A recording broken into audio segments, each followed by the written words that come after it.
आप सभी का बहुत बहुत स्वागत है न्यूज 18 इंडिया में। मैं हूं रूबिका लियाकत। नमस्कार, मैं हूं आपके साथ पंकज भार्गव। लोकसभा चुनाव में आज फाइनल राउंड यानी कि आखिरी फेज की वोटिंग होने जा रही है।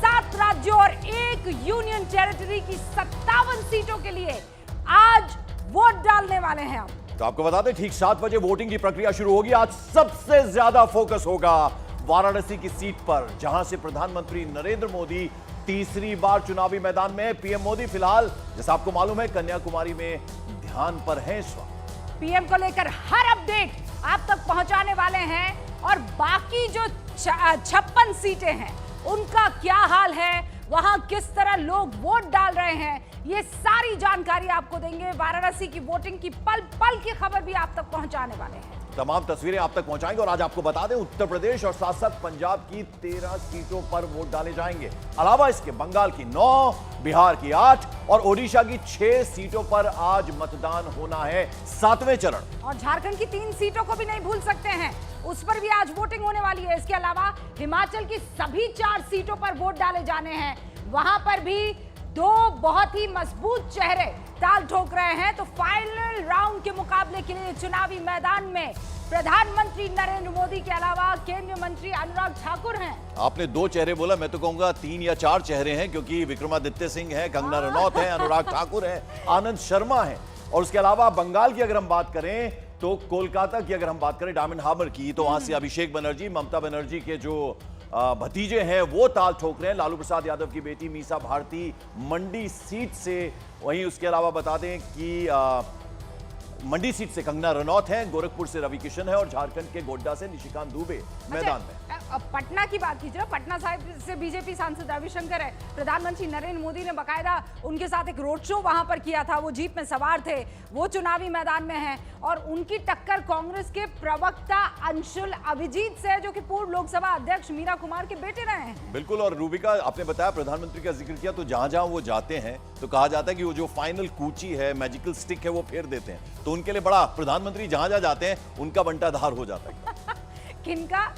ऐसा कहा जाता है कि विपक्षियों का। वैसे आज शाम 4 बजे पंकज, लोकसभा चुनाव का एग्जिट पोल नहीं बल्कि सबसे सटीक, विश्वसनीय एग्जैक्ट पोल न्यूज 18 इंडिया लेकर आएगा। और साथ ही साथ आज ही फाइनल नतीजों से पहले उसका सबसे सटीक अनुमान आप देख पाएंगे सिर्फ और सिर्फ न्यूज 18 इंडिया पर। तो 4 बजे से शुरू होगा वो एग्जिट पोल, जिसको हम एग्जैक्ट पोल भी कह रहे हैं, तो वो देखना बिल्कुल भी मत भूलिएगा। और वो इसलिए, आप समझिए, हम इसे एग्जैक्ट क्यों कह रहे हैं भाई। जब आप दम भरते हैं तो उसके पीछे कोई ठोस वजह होती है, और वो ठोस वजह ये है कि हमारे पास जो सैंपल साइज है, इस नेटवर्क के पास जो सैंपल साइज है, वो सैंपल साइज कहीं और किसी और के पास नहीं मिलेगा। और पीछे ये हमारा बिग वॉल, मैजिक वॉल, जहां पर आपको तमाम मेरे सहयोगी फेज 1 से लेकर आज 7वें चरण तक नजर आ रहे हैं। और अगर शुद्ध देसी भाषा में कहे तो चुनाव को ऐसे कहते हैं, बेटी बिहाने जैसा है।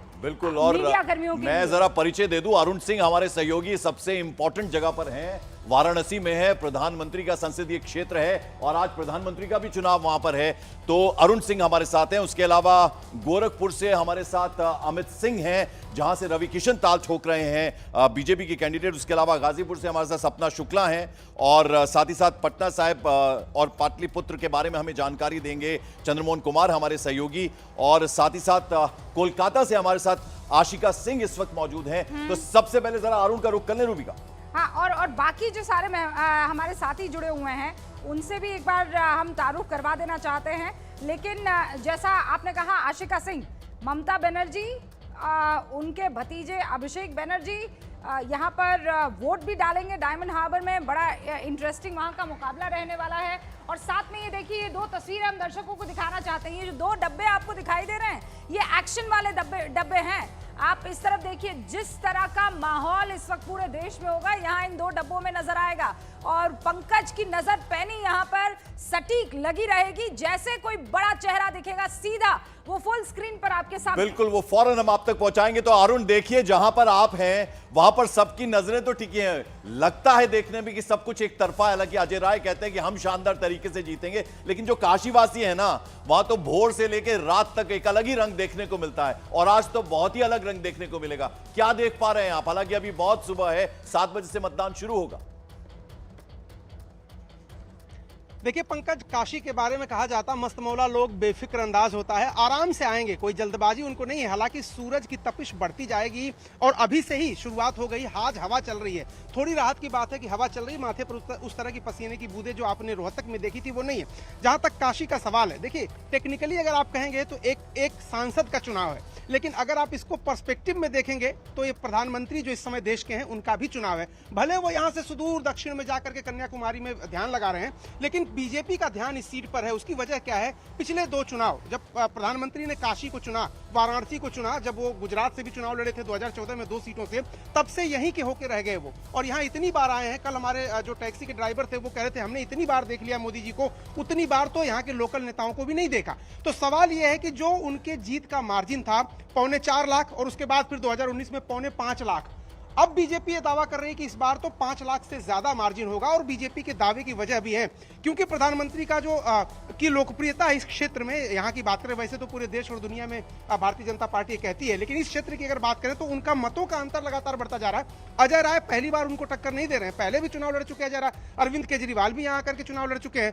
तो इस हाई प्रोफाइल सीट पर उनको चुनौती पहले भी मिली है, लेकिन जातीय समीकरण जो है और उन सबसे हटके जो प्रधानमंत्री का अपना उनकी जो लोकप्रियता है उसके पैमाने पर बीजेपी को खरा उतरना है यहाँ पर, और लीड 5 लाख से परे जाना है। उसके लिए किस किस को साधना पड़ेगा और कैसे कैसे साधना पड़ेगा, ये इंटरेस्टिंग है। एक तो ये है केक वॉक वाली वाराणसी की सीट, दूसरी है गाजीपुर जहां पर सपना मौजूद है। सपना, एक तो बहुत सारी मुबारकबाद, क्या आपने शोज किए हैं, क्या गजब के इंटरव्यूज किए हैं, जगह जगह आप लोगों के पास गई हैं। न सिर्फ वीआईपी बल्कि आम वोटर भी आपकी बाइक से दूर नहीं रह पाए। कितने हजार किलोमीटर का सफर कर लिया और अब गाजीपुर में पहुंच चुकी है आप, तो गाजीपुर में तो गजब की फाइट है। बिल्कुल, धन्यवाद बहुत बहुत आपका रुबिका इस तारीफ के लिए। और आप जैसे लोग जब स्नेह दिखाते हैं तब हम इतना काम कर पाते हैं। बहुत बहुत शुक्रिया आपका, और प्रणाम कहा जाता है जब हम पूर्वांचल में पहुंचते हैं। प्रणाम आपको मेरा, और पंकज को भी मेरा प्रणाम। मैं गाजीपुर में हूँ। गाजीपुर में आपने ठीक कहा कि यहाँ की फाइट इस बार दिखाई दे रही है। अभी देखिए मॉकड्रिल चल रहा है, और मैं एक चीज बता दूं, थोड़े दूर बैठे हुए एक बाबा अभी से आ गए हैं रुबिका। मतलब जैसे जैसे तपिश बढ़ेगी, जो अरुण जिक्र कर रहे हैं, उससे पहले लोगों का आना शुरू हो चुका है। टेंट वेंट लगा दिए गए हैं मतदाताओं के लिए, क्योंकि दिक्कत हो सकती है। बहुत 1000 किलोमीटर का लंबा सफर मैंने तय कर लिया। मुझे खुद भी अभी नहीं पता, मैं कैलकुलेट करूंगी तब मैं आपको बता पाऊंगी। लेकिन गाजीपुर में अफजाल अंसारी ताल ठोक रहे हैं, और मुख्तार अंसारी का वो जो पूरा प्रकरण हुआ उसके बाद चीजें यहाँ पर क्या बदली हैं या वैसी हैं, ये मतदाता तय करेगा।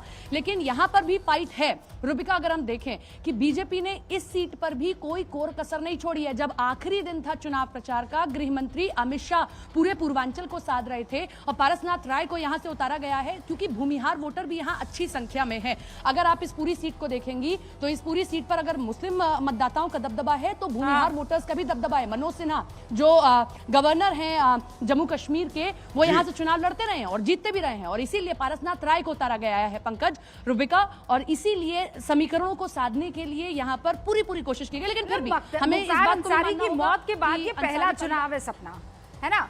और